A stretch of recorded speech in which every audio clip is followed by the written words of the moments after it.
హిందూ పురాణాల యొక్క పురాతన యుగాలలో బలి చక్రవర్తి సద్గుణాలు మరియు శక్తివంతమైన రాక్షస రాజు ప్రాముఖ్యతను సంతరించుకున్నాడు. అతని రాక్షస వంశం ఉన్నప్పటికీ బాలి తన దయగల పాలన, ధర్మం పట్ల అచంచలమైన నిబద్ధత మరియు అసమానమైన దాతృత్వానికి గౌరవించబడ్డాడు. ఏదైనా అది అతని అభివృద్ధి చెందుతున్న శక్తి ఖగోళ రాజ్యాలను అస్థిరపరచడం ప్రారంభించింది. ఇది విష్ణువు జోక్యాన్ని కోరిన దేవుళ్లలో దిగ్భ్రాంతిని కలిగించింది. కాస్మిక్ బ్యాలెన్స్ యొక్క అవసరాన్ని గమనించి విష్ణువు మరుగుజ్జు అవతారమైన వామనునిగా కనిపించడానికి ఎంచుకున్నాడు. అతని దైవిక ఉద్దేశ్యం బాలి యొక్క ధర్మాన్ని పరీక్షించడం మరియు అవసరమైతే రాక్షస రాజు ప్రభావాన్ని అరికట్టడం చేసినాడు. వామనుడు మృత్యులోకానికి దిగివస్తుండటంతో ఖగోళ లోకాలన్నీ నిరీక్షణతో నిండిపోయాయి. భక్తి మరియు వైభవం యొక్క గొప్ప ప్రదర్శనలో బలి ఒక యజ్ఞాన్ని నిర్వహిస్తున్నాడు. ఇది అపారమైన నిష్పత్తుల త్యాగం. ఇక్కడే వామనుడు అల్ప బ్రాహ్మణుడి వేషంలో ప్రవేశించాడు.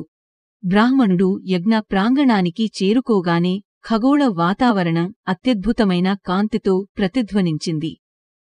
ఆతిథ్యం యొక్క ప్రతిరూపమైన బాలి నిరాడంబరమైన బ్రాహ్మణుడిని స్వాగతించాడు మరియు గౌరవంతో అతను కోరుకున్న ఏదైనా కోరికను నెరవేర్చడానికి ప్రతిపాదించాడు. వామనుడు అకారణంగా నిరాడంబరమైన అభ్యర్థనను వ్యక్తం చేయడంతో దైవిక ప్రణాళిక బయటపడింది. కేవలం 3 అడుగుల భూమి కోరిక యొక్క వినయానికి సంతోషించిన బాలి విశ్వ నాటకం గురించి తెలియకుండా సంతోషంగా దానిని మంజూరు చేశాడు. బాలి కోరికను తీర్చిన వెంటనే అద్భుత పరివర్తన ప్రారంభమైంది. వామనుడు మరుగుజ్జు బ్రాహ్మణుడు భూలోక మరియు ఖగోళ రాజ్యాల సరిహద్దులను అధిగమించి ఒక భారీ వ్యక్తిగా విస్తరించాడు. తన మొదటి అడుగుతో అతను భూమి యొక్క మొత్తం విస్తీర్ణాన్ని కవర్ చేశాడు మరియు రెండవదానితో అతను విశ్వ స్వర్గాన్ని చేరుకున్నాడు. వామనుడు బాలి ముందు నిలబడ్డాడు. అతని దివ్యరూపం మరో ప్రపంచపు తేజస్సును ప్రసరిస్తుంది.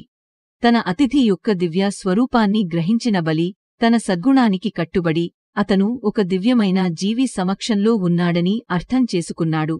ఆవిష్కృతమైన దృశ్యాన్ని చూసి విస్మయం చెందకుండా బలి వామనుని ముందు నమస్కరించాడు మరియు అసమానమైన వినయంతో 3వ మెట్టు కోసం నిర్దేశించిన స్థలంగా తన శిరస్సును ఇచ్చాడు. హిందూ పురాణాల యొక్క పురాతన యుగాలలో బలి చక్రవర్తి సద్గుణ మరియు శక్తివంతమైన రాక్షసరాజు ప్రాముఖ్యతన పొందినవాడు. ఏనాడో అని తెలుసుకున్నాడు. వామనుడు బలిని తన సద్గుణానికి కట్టుబడి ఉన్నందుకు సంతోషించినట్లు ఆవిష్కృతమైన దృశ్యాన్ని చూసి విస్మయం చెందకుండా బలి వామనుని ముందు నమస్కరించాడు మరియు అసమానమైన వినయంతో 3వ మెట్టు కోసం నిర్దేశించిన స్థలంగా తన శిరస్సును ఇచ్చాడు.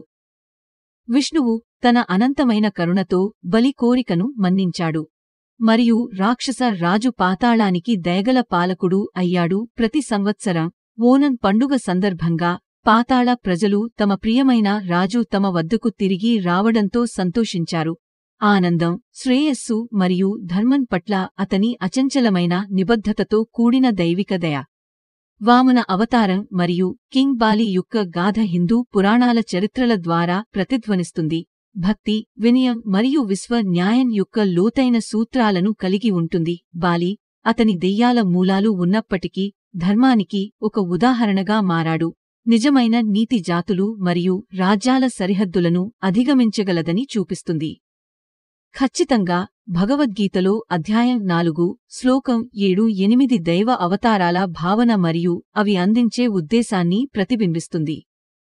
ఈ పద్యం యదా యదా హి ధర్మస్య గ్లానిర్భవతి భారత తదాత్మానం సృష్టించాను ధర్మస్య అభ్యుత్థానంలో పరిత్రాణ్య సాధూనాన్ వినాశాయ చ దుష్కృతాం ధర్మసంస్థాపనార్థాయ సంభవామి యుగే యుగే.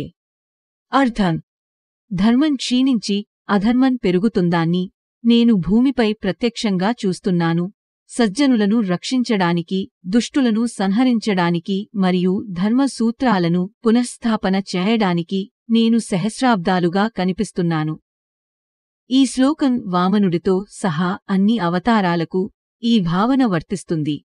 వామన అవతార్ కథలో విష్ణువు వామనునిగా అవతరించడం విశ్వ సమతుల్యతను పునరుద్ధరించడానికి మరియు ధర్మాన్ని నిలబెట్టడానికి ఉద్దేశించిన అభివ్యక్తి. ఈ శ్లోకం శ్రీకృష్ణుని అవతార పాత్రను సూచిస్తున్నప్పటికీ ప్రసిద్ధి పొందింది. ఈ శ్లోకం అవతారాల వెనుక ఉన్న దైవిక ఉద్దేశ్యాన్ని నొక్కి చెబుతుంది. ప్రపంచంలో నీతి నుండి వైదొలగినప్పుడల్లా దైవిక జోక్యాల చక్రీయ స్వభావాన్ని నొక్కి చెబుతుంది.